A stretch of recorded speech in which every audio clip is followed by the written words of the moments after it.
Hello, everyone, and welcome to the Lady Women. Oh my goodness. The Ladies Tell Women. You don't even know your own show? The Writers Class.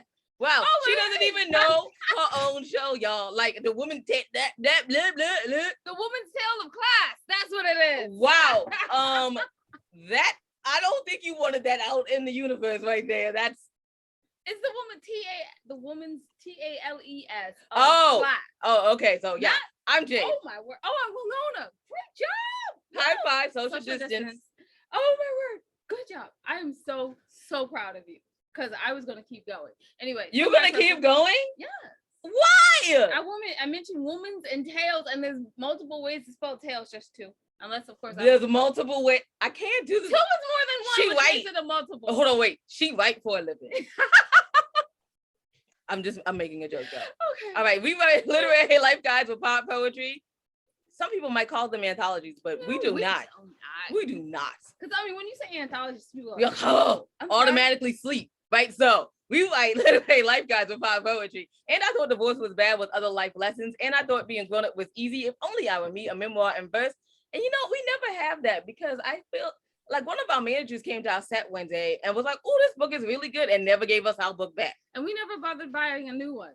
So never mind. So we will never probably have that. And we're gonna raid her car one day. Yes. Where's my book? Where's my book? She was like, "God, this is so good." We were like, "Thank you." Now give it back. Now give it back. All right.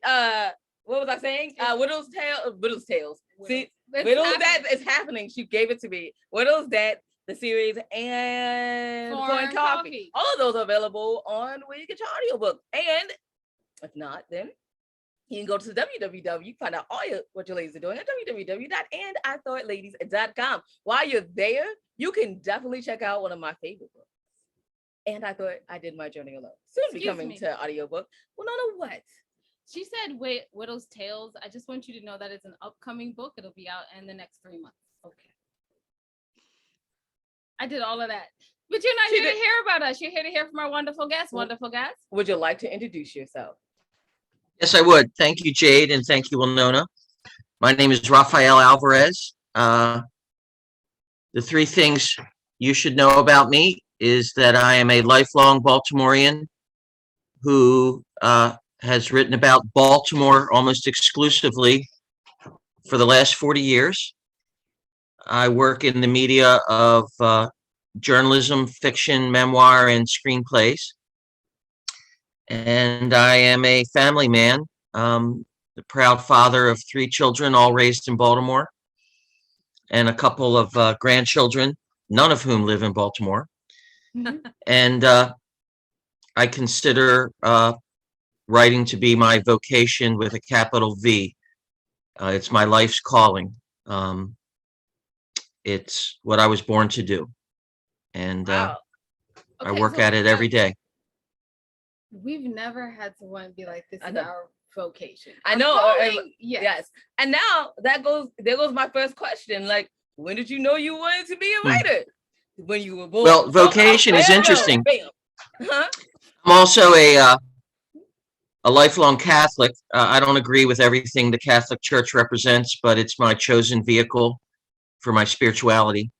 And in the Catholic faith, you can spell vocation with a small v, and that means a job. You're a carpenter, you're a bus driver. What's your vocation? I'm a nurse. But with a capital V, it's the calling. And I come from working class people in East Baltimore. I come from factory workers and shipyard workers and tugboat people who wanted to bump us up through education. So my parents sacrificed and got us into Catholic schools, not for the religion. They weren't all heavy about, blah, blah, blah. It was, maybe this will give our kids an edge in a city like Baltimore. And we had a teacher in the 3rd grade who I dearly loved. And she would read to us after recess. And she would set the stage. She would turn the lights out and she'd let us put our heads on the desk if we wanted. And she read E.B. White to us, the classics, Charlotte Webb and Stuart Little. And I could see it in my head. as she was reading, I could see it. And somehow, I mean, I'm 8 years old, right? This is 1966. The Beatles rule the world. And I go home and I tell my parents I'm going to be a writer. And they were sweet about it. You know, that's nice. Eat your vegetables, you know. And it never let go of me. Let me put it to you that way. I've done a lot of hard work to hang in there, but it never let go of me. And I've been lucky enough to make a living at it. I became a professional reporter at age 19 when the city paper first started. In 1977, I was a junior at Loyola College in Baltimore, and I've just chased it. Money has never been a thing to me. I need enough to get from day one to day two and take care of my kids. But I believe that if you chase what you love, the money will come. And if you just chase money for the sake of money, you're probably going to be pretty miserable. So that's how it started. So now I feel like he just over poeted us, by the way. Is that a word? I'm sorry. He out poeted us. We're pop poets. He can out poet us any day. True. That's real talk. We're cutesy poets. That's what we do. I do have a question. So you have been in journalism for a very long time. Since you gave us your age, that I didn't believe. I was like, he's lying to us. No, I'm 63 years old. I was born on Bobby Dylan's birthday in 1958. Oh yeah. You were born on one of the great writers' day. Yeah. Of all time, Nobel Prize. You were a writer. You were going to be. There's no other calling but you. So how have you seen journalism change, and how have you survived? I've seen it change horribly. Horribly. It's barely alive.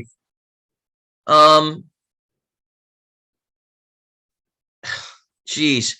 I mean, I left the Baltimore. I landed on the city desk of the Baltimore Sun when I was 20 years old. I started in the circulation department. That's how it used to be back in the day. You could go there and get a job, and if you were, you had to have some chops, and you had to be smart. But you didn't have to have 3 MFAs and 9 internships. All you had to do was be willing, and I mean, I'm talking old school. I'll take out the trash if you let me sit in this newsroom. So I bumped from circulation to sports, and that was 1978. By like 79, 80, I'm on the city desk, and I'm taking, this is pre-internet. The Sun used to have 8 foreign bureaus all around the world that directly reported to the Baltimore Sun. Tokyo, London, Paris, Buenos Aires. And this was pre-internet. There was no laptops or anything. They learned that I could type really, really fast. And so they brought me over to the city desk to take dictation. You'd have the phone here in your shoulder, and you'd be typing as fast as the reporter could talk. The reporter was often in a war zone. He could have been in Beirut or whatever. And there was not the luxury to call you back. They had to find a phone in the middle of like bad situations. And that's how I started. And, opportunity comes to those that work for it. You ladies know this. And wouldn't you know, one of the cop reporters went on maternity leave, and it was as simple as, oh, you, Alvarez, go down to police headquarters. That was all the training they gave me, Ow. And you sink or swim. And your degree doesn't mean shit. I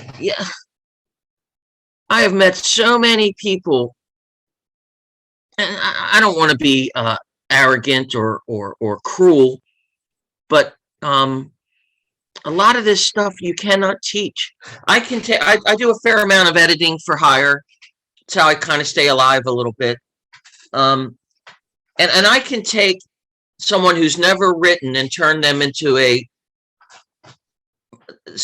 competent writer. If they know the English language, hold on 1 second. I'll get to you. That's exactly what that was for. When you're done, I have something to say. Yeah. Anyway, I can take someone who's never written before, and if they're literate and reasonably intelligent, turn them into a competent writer. I can take a competent writer, and if they really do the work, make them a good writer. There's no book in the world that's going to take a good writer and make them a great writer. That's all the mojo magic. That's between you and your higher power or whoever the hell it is. You know, that's the magic dust. I don't know where that comes from. But anyway, after 20 years on the city desk, between the internet and these fucking robber barons coming who didn't give a shit about journalism, buying newspapers to squeeze the blood out of them, they were starting to pay people to quit. I'd been there half my life on Calvert Street at the Baltimore Sun. Started at 19. By now, I'm 41 years old. It's around 2001. And they were paying people to quit. And I saw the writing on the wall. So I went and got a job on a ship. When I talk to young people, their parents hate me for this. I want to be a writer. And I'll say, all right, go join the circus. And that's not a joke. I mean that. Or go work in a kitchen somewhere where you're the only white person and everybody else is speaking another language. Go somewhere and learn something, because you know, the language is just the instrument. It's just the chords and the notes. If you don't have something to play, nobody cares. So I'll go back to you, Winona, for whatever question you had. Back to you in studio, Winona. I love it. Okay, so first of all, I wanted to say my narcissism thing, which I normally don't waste on something like this, but what are your editing fees? Because dang, I need to be a competent writer. No, I do. So we can talk about that off screen. I'd be happy. Just email me and I'll tell you. Number two. Yeah. Does Jade get to talk today, Winona? No, because she talked yesterday. No, that's just the way it goes. That's just the way it goes. That's why you do stuff with your best friend, because you never get offended. You be like, that's right. We had like Janet Todd on yesterday. I sat there and looked cute. Okay. But Janet Todd had so much good stuff to say. So anyway, so now that I'm talking, I'm just continue. But Winona had a second question. God, I love playing with you guys. Winona had a statement because she's a narcissist. Come on, do your statement. So my statement was that we firmly believe in that, like, in order to write, you have to have lived life. Or not even live life. Or have life live you. No, not even that. Not even that, y'all. Sometimes it just comes from sitting down and talking with people and hearing stories, right? You can't imagine how much you will discover by just talking to people kind of out of your comfort zone. Like, you don't know this person. But yeah, I mean, I don't want to hear about anybody's broken heart, right? Who gives a shit, right?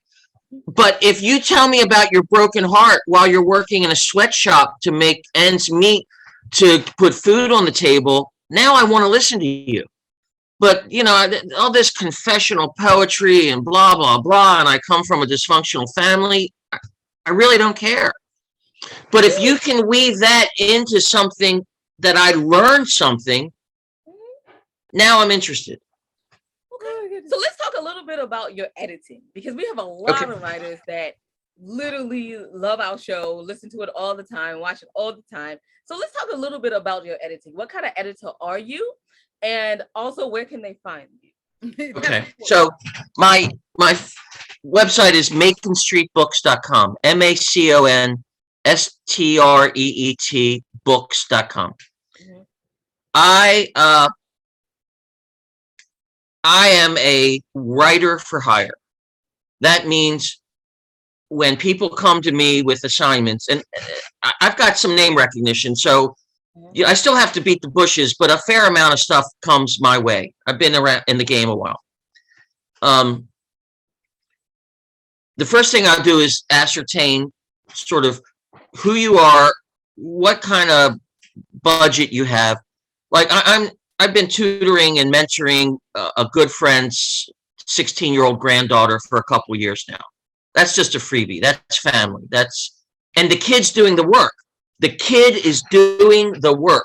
or I'm not, and I'm gonna waste my time on, I don't even believe in writer's block. I think that's bullshit. Unless you're mentally ill, which a lot of writers are. But anyway, I am a strict editor. Words mean what they mean. They don't mean what you want them to mean. They don't mean what you hope they mean. The phrase I hate most is, well, what I wanted to say, like, all right, but that's not what you said. No one cares what you wanted to say. That's in your head. Well, only thing that matters is what's on the paper. And again, my degree is in English literature from, my lifetime dream has always been an author of literary fiction, and I've achieved that on a minor level. I mostly have always made my money as a journalist. I learned from old school dudes, some of whom actually knew H.L. Mencken. So I landed on the city desk at 20 in 1978, which means, if there was somebody there in their 70s, I mean, old school journalism, when it was all white guys in white shirts and ties and cigars, half of them drunks, which isn't always a bad thing. But, man, I take my pen to your shit and boom, boom, boom, boom. This doesn't make sense. This is a cliche. What do you mean here? This is spelled wrong. This comma doesn't belong. Like, respect the game. I'm like the Kobe of editors. Like, respect. Don't bring your weak shit to the game. Now, of course, if you're paying me, I'm not going to be that rude, but I'm still going to get my point across. And so I do some pro bono because I believe you need to do that to repair the world, for your own spirit, the giving back. I do a lot middle of the road, like couple $100 for 800 words, and I can take that. And then there's these bigger projects where someone wants me to edit their novel. Now now we really gotta go back and forth. That's a lot of work. It's a lot of commitment, and it takes me away. Like, I've already, you said it was early to talk. You got up early for me. By 10 o'clock, I had already, been writing for 2 hours. That's all I do. I mean, I write, I sleep, and I eat, obviously. If I'm on deadline, I'm eating peanut butter out of the jar with a spoon because I'm not leaving this desk. And I see my wife once in a while, It's amazing what you miss while you write. That's what I'm going to say.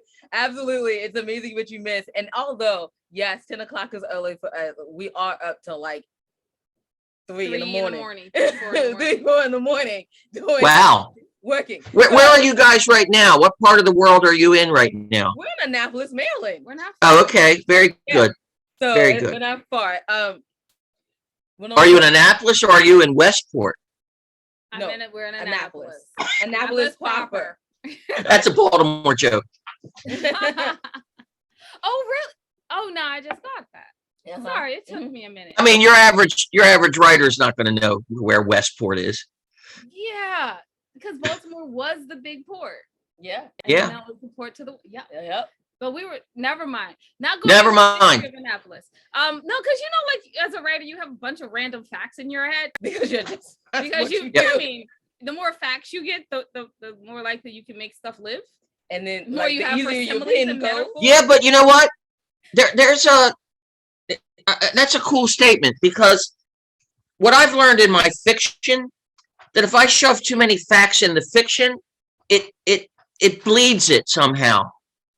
Like, if I'm describing a grandmother and I get too specific, then that's only one grandmother.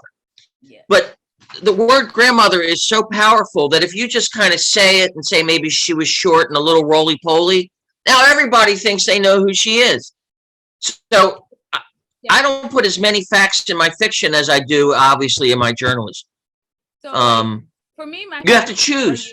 For me, my facts are used as similes. So like So when I like she's like, and then you have some odd facts, like one time I was like, his words flowed with the electric spark of the cardiac conduction system, but like actually knowing what the cardiac conduction system in the OMHs are makes it work as a simile, or then you turn that into a metaphor because you know what the heck you're talking about. And you know what I would edit out of that?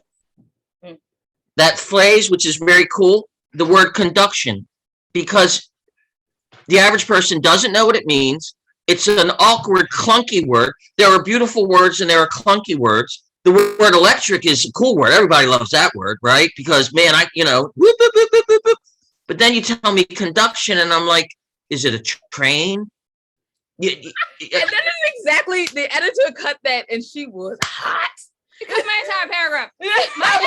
My editor is like you. I've had an editor that's been like you since I'm 10 years old, and I write poetry.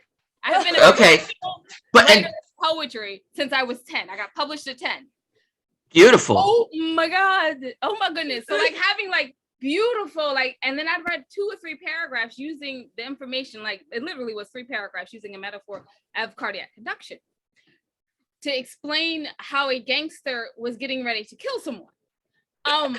She was like, you could have started with, this is beautiful right here. You strike that because no one knows that one. Strike that because that goes here and that's too poetic. Strike that. And so my paragraph came down to a paragraph and a half. Is it concise? Yes. Does it have the noir feel of the novel? Yes. Does it still get my point across? And does it still give you chills? Yes. Do I like it? No. And she still has no. Listen to me. Listen to me. It works. Yeah. I'm not mad at her when I read it. It works. Good. Young writers hate editors. Mature writers, thank God for them. Yes. And she was so funny. But I've had this editor, like, I've been edited like that since I've been 10. So I'm used to it. And it was so hilarious though. Like she'll still, the editor to this day will mention, she says, unless you're tired now, but she said, she's never forgiven me for striking her beautiful page. And I'm okay with that because it sold books. Yeah, but I love language. I absolutely love language. And I wish I could speak other languages, but I can't. Being able to write and being able to learn languages doesn't seem to be the same skill for some reason. But no, it's the word cardiac is beautiful. And the word conduction is ugly, right? Yet they almost sound the same, right? Exactly. And you know what the difference is? Because cardiac goes up, cardiac. Conjunction goes down into the ditch, conjunction. So you have to develop your ear, I play by ear a lot. Wow, you're a better writer than I want to be. That's amazing. Let's talk about a little about your fiction. You need to talk about it. Yeah, that's what the question was that I was supposed to ask like 15 minutes ago. But I had to take it from you. You're welcome. So how does your journalism give insight to your fiction, and how does your fiction make your journalism better? If you can squeeze in what you've written in fiction in there, like the actual titles, we would seriously appreciate that because we don't have to do a whole nother question. You mean mention the names of the books, hon? Is that what you mean? Yes, please do. Okay. We want you to sell some of them. Yeah, me too.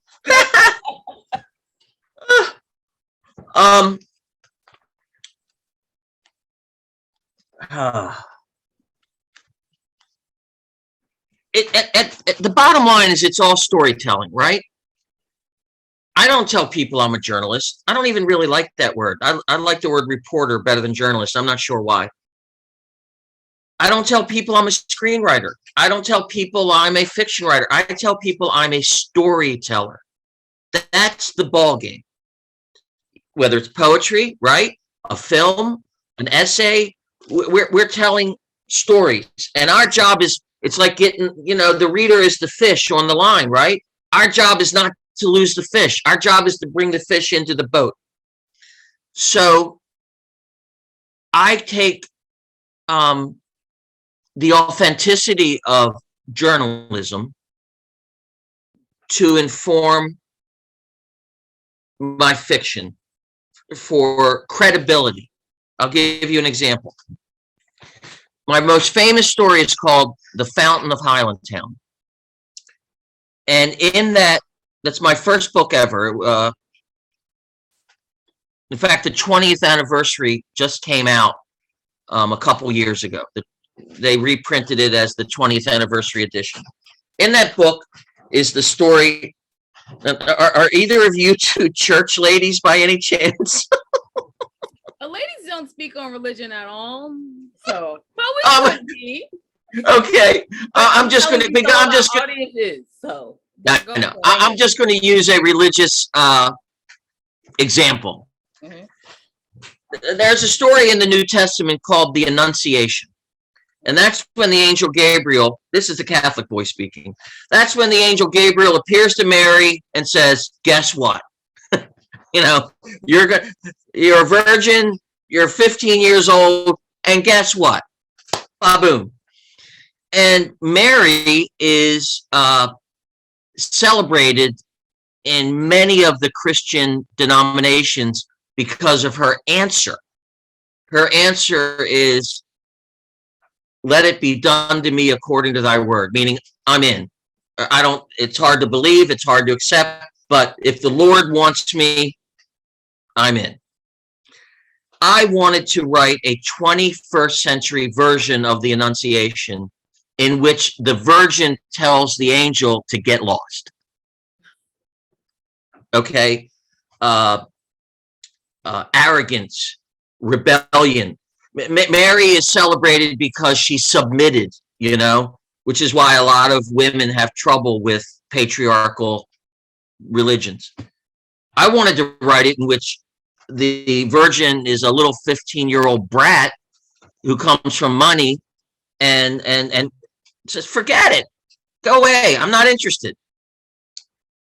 In order for her to meet an angel, and this is also everything cross-pollinates. When I was a reporter, I used to go up in hot air balloons on Preakness Day.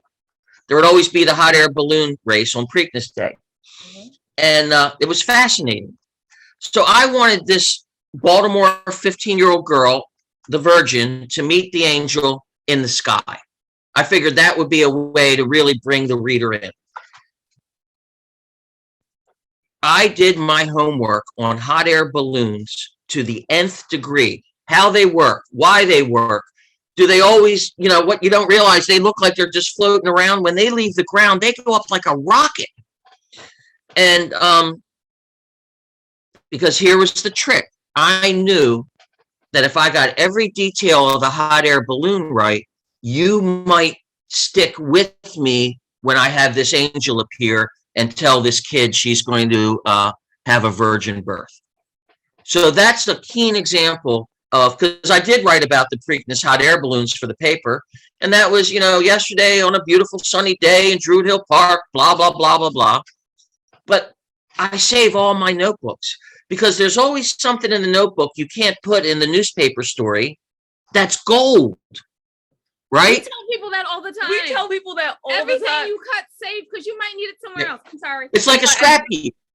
We have to do I think of it like my grandmother making a patchwork quilt, right? Mm-hmm. The quilt is made up of scraps. So, but then when I started doing screenwriting, I first wrote for an NBC show called Homicide in the late 90s. Then I wrote for The Wire for several years. And then I went to LA for several years. Everything the devoted writer works so hard at to get just right on the page is unnecessary in a screenplay. The camera does it all. Yes, the camera tells the story. Ooh, yep. Yeah. We'll talk about I've spent my whole life. Real truth. When you write a script, you be hurting. You send it to a script editor and they be like, no. I spent my whole life trying to describe what sunlight looks like on the side of a building. Oh my God. Yep. And also sunlight looks different on the side of a building in morning, in afternoon, and at sunset, right? Oh. Somewhere around 4 o'clock, it looks like butter. It really does, Yep. Unnecessary, completely unnecessary in a screenplay. In a screenplay, what you have to do is have the characters say something about. So the trick is to know what gear I'm in. To know that when I'm doing fiction, to stay in that lane. When I'm doing journalism, certainly stay in that lane. And when I'm doing screenplays, to do the same thing. I have two questions, but the second question will be the last question. First, did screenwriting help improve your dialogue in your other books? When I became a screenwriter and I taught myself, I don't have a TV. I don't watch TV. I think it's poison. So here I was, a screenwriter that didn't watch TV. And the kids were really mad when I got rid of the TV when they were little. They said, Dad, kids need TV. I said, it's not vitamins, kids. We're getting rid of it. So we played games and we did corny dad shit, right? And so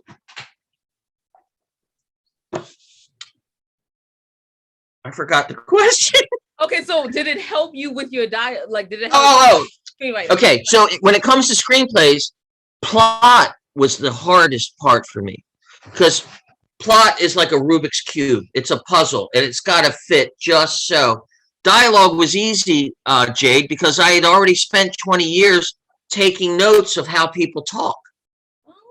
So if I was interviewing you guys right now, I really wouldn't be looking at you. My ear would be towards you, and I would so I got the rhythm of speech fairly easily. And also, since I'm a Baltimorean, there's so many like if I need an old grandmotherly lady, an old white lady from East Baltimore, I just hit the play button on my grandmother's voice.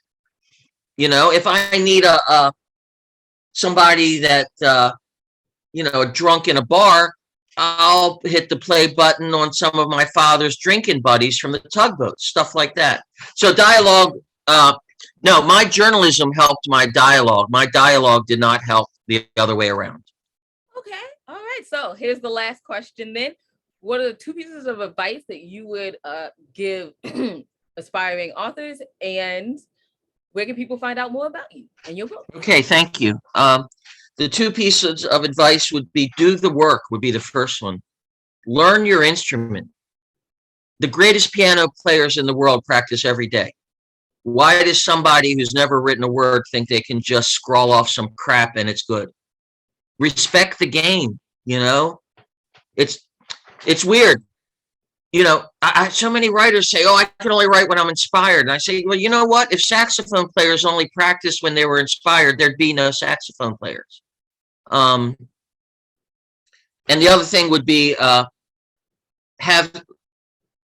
learn about something in the world so you have something to write about. Not just your own poor, pitiful little hurts and whatever, if you're going to write about your new child or something, which a lot of people do, well, then learn something about the world of children, so you can put it in, so you can plug it in and give it some context. Learn something, and also learn the world. Learn the language. Learn the skill. English is a language of 26 letters and about a dozen forms of grammar. That's all there is. How come you can give 2 people the same assignment, the same exact assignment, write about breakfast, something as easy as that. And the real writer will bring you something where you can taste the food, and the other writer brings you something where it's dead on arrival. Like, I don't know what makes one person's work vibrate on the page and another person's work dead. I don't know. Like I said, I can help you get from nowhere to competent and competent to good, but from good to special, that's you in the blank page. And everybody can find me at maconstreetbooks.com, MACONSTREETBOOKS.com. All right, thank you so much for joining us today. We really appreciate it. It was such a fun interview. I gotta admit, I've been trying to get an interview with him for a year, so I'm yes, victory. It's him and I couldn't find either of them. It's all right, because we found them now, and that's all. There you go. Thank you, ladies. Let's maybe we can cross paths after COVID and go to some readings in the Annapolis area. Absolutely, we will absolutely do that. I guess I'll go ahead and wrap us up. Absolutely. All right. So you can find out everything your ladies are doing on www.andithoughladies.com. While you're there, take a moment, go to the middle of the page and see the charities that we probably support. Maybe you just want to support them also. We thank you in advance for that. And just remember, y'all, wisdom is all around you. If you're open to finding it and accepting it. So peace and love, you guys, from Will Nona and Jade. Bye-bye. Oh, yeah. Thanks for listening.